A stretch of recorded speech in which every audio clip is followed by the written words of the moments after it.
Hi everyone, welcome to our ST-120 Unit 1 discussion. This is our first week here, back in the swing of things after break, so it's taken a little while to get back to doing work and stuff. So hopefully you guys had a good break over the holidays. So here we are, Unit 1 for sterile processing. So a little bit about me. My name's Megan Ludwig. I am a surge tech. I've been a surge tech for 15 years.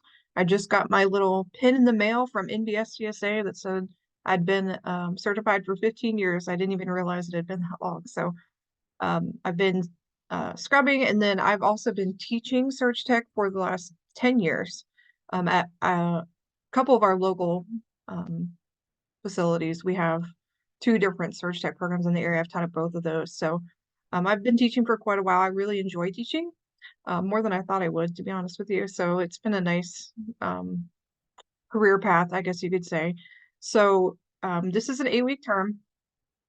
Here's your textbook that hopefully you'll be getting or already have. Sometimes I know like shipping them out to you takes a little while. I sometimes hear from you that I still don't have my book. What do I do? So if that happens to you, um, just do what you can, especially like the discussion posts. You don't necessarily need your book for, but try to do what you can so you don't fall behind.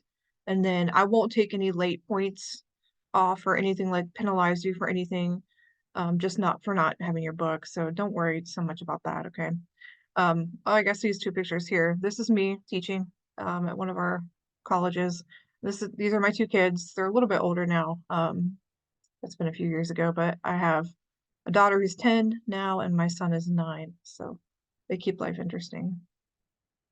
All right, so this week we're going to be talking about course objectives. We're going to go over that every week. Your assignments I'll post, that way just keep it in mind. Talk a little bit about the highlights of the chapter, and then if you have any questions, feel free to email me, and I'll get back to you as soon as I can. Email's probably best. You type out your question and I can go back and look at it and figure out what it is we need to do. So all right, so our objectives for this week, we're going to be talking about a little bit about sterile technique, but also, just basic equipment you're going to find in this in sterile processing, how to apply technique for decontamination, applying industry standards. PPE is a big one. We talk about that a lot. Um, some of these aren't going to be in great detail yet, but we'll get into more detail as the weeks go on.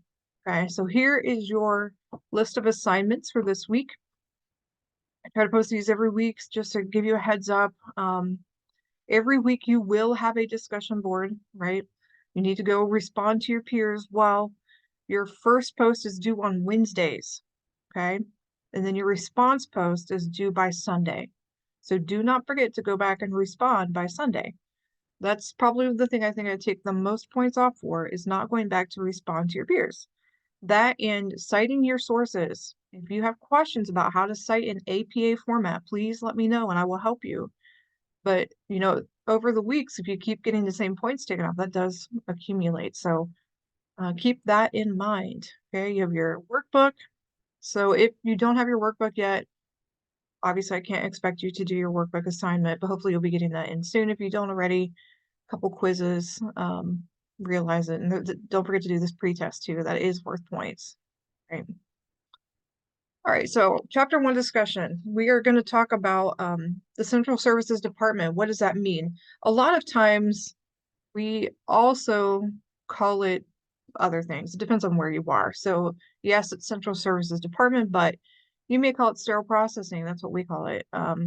Central processing, central supply, surgical supply. There's a lot of different names depending on where you are. So they all pretty much mean the same thing. The whole point of the department is that it is centralized because it services a lot of different departments. It is not just there for the operating room, although that is its biggest customer, I guess you could say. Most of the things that sterile processing does is to clean, decontaminate, and repackage, sterilize for the operating room. But you might see things from the ER or maybe labor and delivery, maybe on the floor. They might have to do some stuff up for them as well. So they are typically centralized for every department. We also, as sterile processing techs, surge techs, we have to make sure that all of our equipment is effectively working, that we know how to effectively use it, process it, and that involves making sure you're up to date on your education. So as someone who is certified, like I am a certified surge tech, I have to make sure I keep up with my education by doing what we call CEUs, continuing education units. And as a sterile processing tech, you can also be certified, which I'd highly recommend. It just shows that you are dedicated to the profession and dedicated to your patients and making sure you stay up to date on best practices because things change over time. We learn new things, etc. So what does a sterile processing tech do? A lot of things. What are they responsible for? You know, it's not just cleaning instruments. There's a lot more to it. You have to understand a little bit about microbiology because that affects how we handle things, how you clean them and sterilize them. So you'll learn a little bit of micro, a little bit of anatomy, med term. This term IFUs here at the bottom stands for, those are the like instructions for use that come from the manufacturer because you'll have a lot of different pieces of equipment or items that you come in contact with. You may not be able to memorize every little thing. You might have to go back and you're like, okay, this instrument has to be processed a certain way. That's an IFU. So you are responsible for keeping up to date with those or having those available. Um, Different sterile processing practices, procedures, not just decontaminating. There's a lot more to it. Um, Obviously, you're going to be working as a team. That is a big part of your job. You have to interact with not just people within your department, but also people outside of your department, like the operating room. They're going to call you and be like, I need this thing. They may not know what that thing is. They'll describe it to you. And a lot of times, our sterile processing techs know exactly what we need because they're just used to that sort of thing. It comes with time. Um, so we communicate often with them, and we also protect and respect patient rights. So no, as a sterile processing tech, you are not hands-on with a patient, but you are still going to be exposed to like the surgery schedule, patients' names, what their procedures are. You still have to abide by, a code of ethics, HIPAA laws, and that sort of thing. Okay. So when we are talking about the department, the sterile processing department, we typically say that it is divided into three main areas, and they each are responsible for something specific. And you really got to be careful that you don't like cross-contaminate things. The whole concept is to keep clean and dirty separate. You are going to be receiving dirty items, dirty trays, instruments, typically from the operating room, that cannot go into the clean area until they've been properly decontaminated. So they're going to come to you bloody with germs, all kinds of bacteria on it, right? So those dirty items have to first go back to the soiled area. Sometimes we call that decontam or decontamination, and it is separated by walls, typically, between each of the three. So in decontamination, you are going to remove those gross contaminants, the blood, the dried nastiness. Sometimes there's pieces of tissue, body parts on them. Most places make the surge tech in the operating room clean, like wipe them down at least before they send them to decontamination. Some people are not great about it, but that is ideal. That's what should be done. So the whole point of decontamination, you're going to scrub it a certain way. We'll get into all that to make it safe for handling. You're getting rid of the majority of the gross microbes on them. Then they're going to go through like a washer sterilizer or washer decontaminator, I should say, in a clean processing area and come out the other side. Usually it's like separated by a wall, like it goes through this wall into the sterile area. So once it's decontaminated and clean for handling, the sterile processing tech puts those trays back together. Like each surgery or each type of case has its own instrument tray. So which makes sense, right? If you're doing a hysterectomy, you're going to need very different items than you would be if you're going to be doing like a craniotomy on the head. So each instrument tray has specific items they need for those cases. So the sterile processing tech has a piece of paper, looks at what is needed in that tray and reprocesses it, puts it in order. It's neat. So everything's there, checked off in that clean processing area. So then it can go through a sterilizer. It can be put into a certain sterilizer based on its whatever item it is, steam sterilizer, ethylene oxide, whatever it is. And then it can be stored in a sterile storage area for use. And then it really just repeats the process. So when we say this word sterilization, what does that even mean, right? We throw this word around. Sterilization is the process of removing all, there's the key, all living microorganisms, including spores. It has to include spores. Spores are the hardest thing to kill, you could say, like if we're talking about bacteria. So bacteria, some of them, not all bacteria, but some bacteria are capable of like going dormant and kind of creating a hard shell around themselves that is a way of them trying to survive. They don't want to die off, right? So they are living organisms. They want to protect themselves, and so they make spores, which are really hard to kill. So in order for something to be sterile, those spores have to be killed completely. There's ways to check for that by using what's called a biological indicator in the sterilizer to make sure that that bacteria has been killed. So also with sterilizers, there's several different types. You have to make sure certain parameters are met, whether that's referring to temperature, time, pressure, the steam percentage, whatever.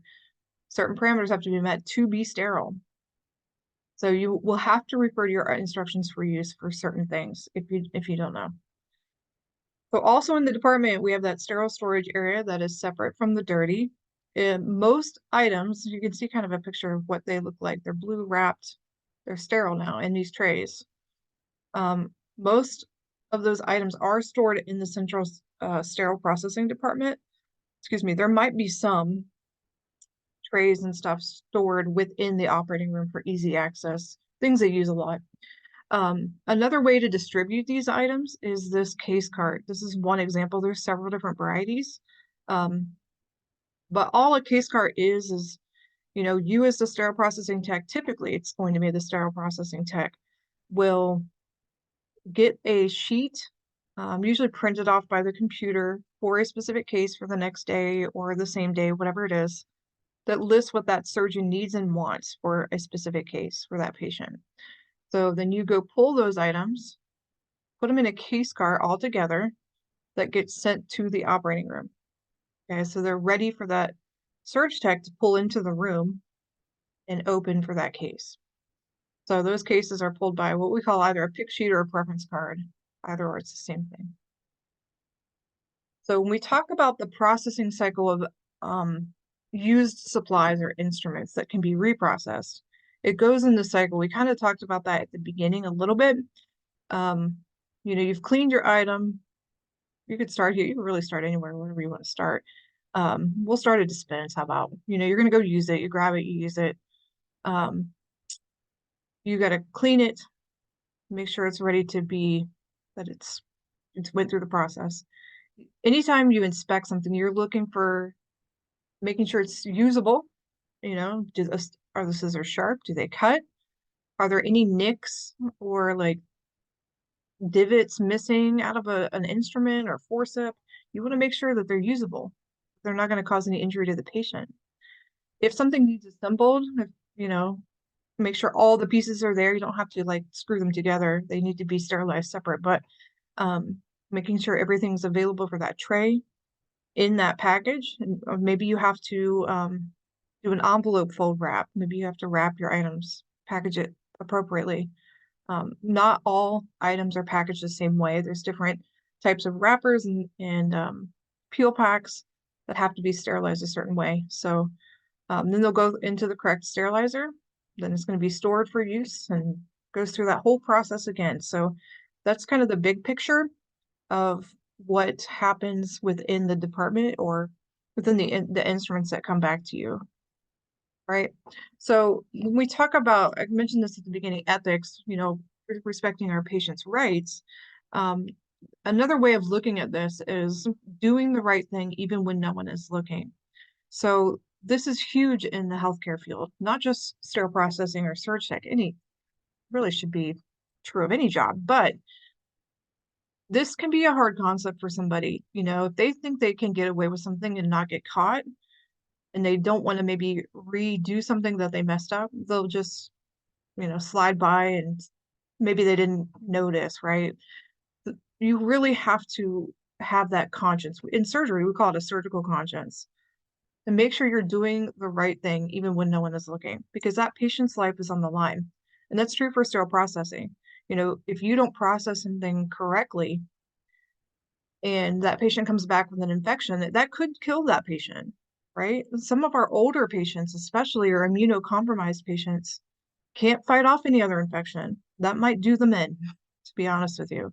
A lot of surgical site infections can be traced back to sterile processing department and just not doing it correctly. So be very careful with that. Other safety practices include standard precautions. You need to know this definition for sure. The whole idea behind standard precautions is that you're treating every patient like they have an infectious disease. You can plug in any disease, HIV, AIDS. That's probably the easiest one to think about. So pretend like or act like every dirty instrument you get back from anywhere, the OR, has HIV. You're going to make sure that you handle that very carefully because you don't want to get that disease, right? So that includes using proper PPE, the right kind of gloves, a gown, face shield, eye protection, mask. So shoe covers, scrubs, all of those are used for standard precautions. Okay, so here's a quick little video that just shows you, if you haven't seen a sterile processing department, it shows you a brief tour of what one might look like. They kind of vary, but it'll give One you of the the most idea. important areas of Mary Greeley Medical Center is right here. We're in the sterile processing department, and it's where all the surgical instrumentation gets cleaned and sterilized for any upcoming surgeries. And not many people get to see this area, but I'm going to give you an inside look into the sterilization process. Each day, we see hundreds of different types of instruments that require hundreds of different ways to clean them, and each sterile processing tech must learn these to ensure that the instruments used are safe for the next patient. Instrument reprocessing begins in the decontamination room. This process begins by soaking and manually cleaning each instrument in a sink filled with a water and detergent mixture. This helps break down and remove the blood and other materials that can be left from surgery. We call this material bioburden. We use a variety of different types of brushes, syringes, and automated irrigators to remove the remaining bioburden from the instruments. After all the bioburden has been removed from the instruments, we rinse them and move them to the next step in the process, ultrasonic cleaning. With ultrasonic cleaning, we are removing the remaining biofilm that cannot be seen. Ultrasonic cleaning works by creating ultrasonic waves that travel through the water. These waves create tiny unstable bubbles, and when these bubbles come in contact with the instrument, they implode and remove the remaining biofilm. After all the biofilm has been removed, the instruments are rinsed and prepared for the final step of the decontamination process, mechanical cleaning. Mechanical cleaning is done in a washer disinfector similar to a high-powered dishwasher. This step removes anything that might be left on the instruments. The washer rack has spray arms that spin and clean the instruments using detergents and high-pressured spraying water. Each cycle provides a thermal disinfection so the instruments are safe to handle. When the cycle is complete, we can now inspect and assemble the instruments in preparation for sterilization. Assembly begins by inspecting each instrument to ensure that they are working appropriately. We then arrange these instruments into sets that will be used during specific types of surgical procedures. Each set has many types of instruments in common, as well as instruments that are unique to a specific surgical procedure. So each sterile processing tech is responsible for learning each instrument and how it works. This provides the surgical staff everything needed to provide excellent care for our patients. We then prepare the instrument set for sterilization by placing all the instruments in a mesh basket. The basket is then placed in a specialized container that is designed for sterilization. Some containers have a sealed hard outer casing, and some must be wrapped with a specialized material called blue wrap. Both types of containers are designed to allow the instruments to be sterilized in the container, and once sterilized, maintain the safety of the instruments while in storage. Sterilization is done by using different methods such as steam, vaporized hydrogen peroxide, and a variety of other methods, but the most common instruments that are used in a surgery are sterilized using steam. To make sure the sterilization process has been effective, we use chemical and biological indicators. Chemical indicators are placed on the outside of blue wrap or a rigid container and allow us to know at a glance that the instruments have gone through the sterilization process. They are also placed inside the container with the instruments so the surgical staff knows the instruments were sterilized and safe for use on our patients. The biological indicators help us verify that our sterilization process is effective enough to kill all the germs that may be on our instruments. This process helps us know we can provide patients with the best possible care. Once the instrument set has been sterilized, they go into our sterile storage area until they are needed for the next surgical procedure.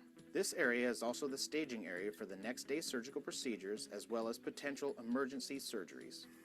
And once the instruments are ready, we assemble them on a case cart to be sent out for surgery. Be sure to check out mgmc.org for more information.